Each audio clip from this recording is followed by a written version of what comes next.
পরীক্ষার দেরি হয়ে যাবে। এই জায়গায় কোনো রিক্সা পাবো না, চলো আমি তোমাকে পৌঁছে দিই।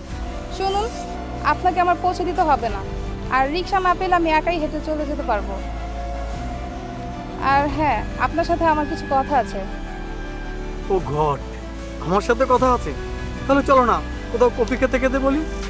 কফি টফি না, 5টার পরে আপনি বাগান মাঠে আসবেন, ইনশাল্লাহ আমি আমার পরীক্ষা শেষ করে এখানে চলে আসবো। ইনশাল্লাহ না বলে তুমি বলো শিওর আসবে কিনা। নাউজুবিল্লাহ, এইটা আপনি কি বললেন? ইনশাল্লাহ মানে আল্লাহর হুকুম, আর আল্লাহর হুকুম ছাড়া আপনি বা আমি এক পাও এদিক সেদিক নড়তে পারবো না।